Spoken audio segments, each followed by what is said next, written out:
10th మరియు inter పూర్తి చేసిన విద్యార్థులకు ఆర్మీ, నేవీ, ఎయిర్ ఫోర్స్, ఎన్డీఏలలో ఉద్యోగాలు పొందండి. ఎక్సెల్ డిఫెన్స్ అకాడమీ ప్రభుత్వం ఏర్పడి ఇప్పటికీ దాదాపు 80 రోజులు గడుస్తూ ఉన్నది.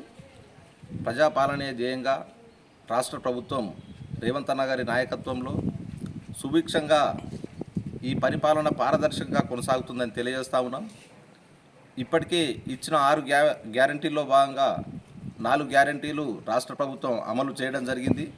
ప్రభుత్వ సంక్షేమ కార్యక్రమాలు పూర్తి స్థాయిలో ప్రతి ఒక్క పౌరునికి చేరే విధంగా, నిరుపేదలకు చేరే విధంగా కాంగ్రెస్ పార్టీ తన ఔన్నత్యాన్ని చాటుతుందని తెలియజేస్తూ ఉన్నాం.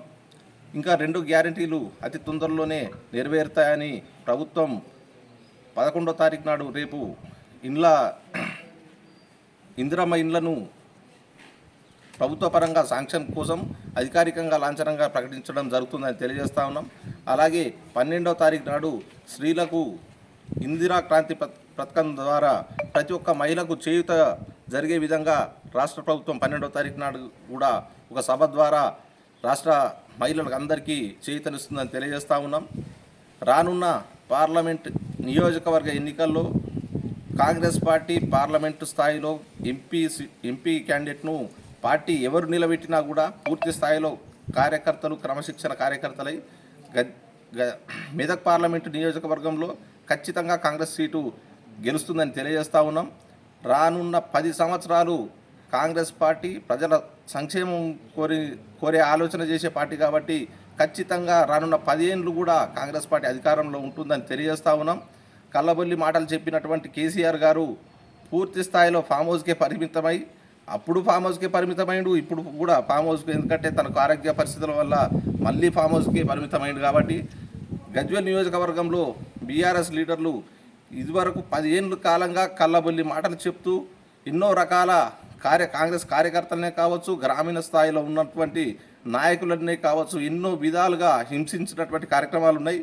వారికి ప్రజలతోటి తగిన రీతిలో వచ్చే ఎలక్షన్లలో, పార్లమెంట్ ఎలక్షన్లో భారీ మెజార్టీతోటి, ఎంపీ ఎలక్షన్లో భారీ మెజార్టీతోటి క్యాండిడేట్ను గెలిపించుకుంటామని తెలియజేస్తాము.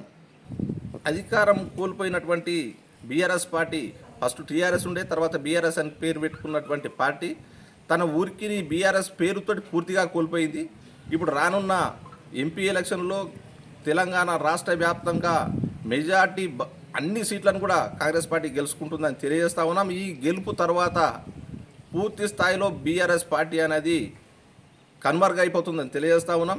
వాళ్ళ నాయకులకు కూడా చోటా మోటా లీడర్లని కాదు, బడా లీడర్లకు కావచ్చు, గల్లీ స్థాయి లీడర్లకు కావచ్చు, గ్రామీణ స్థాయి లీడర్లకు కావచ్చు, ప్రతి ఒక్కరికి విజ్ఞతతోటి మాట్లాడాలని తెలియజేస్తూ ఉన్నాం. ఎందుకంటే మాకు వాళ్ళ లెక్క అన్ని అడ్డమైన మాటలు రావు, విజ్ఞతతోటి మాట్లాడాలని తెలియజేస్తున్నాము. లేకపోతే మా లీడర్నే కానీ, మా ముఖ్యమంత్రినే కానీ, మా నాయకులనే కానీ, మా మంత్రులనే కానీ, బడుగు బలహీన వర్గాలైనటువంటి పొన్నం ప్రభాకర్నే కానీ ఎవరన్నా విజ్ఞతతోటి మాట్లాడకపోతే, వారిపై విజ్ఞతతోటి విమర్శలు చేయకుంటే, మీరు విమర్శ చేసేందుకు మీరు ప్రతిపక్షంలో ఉన్నారు కాబట్టి అర్హులే కాదని కాదు, అనవసరంగా వేరే విధంగా మాట్లాడితే ప్రతి ఒక్క కార్యకర్త సైనికుడై తమరి భరతం పడతామని తెలియజేస్తా ఉన్నాం.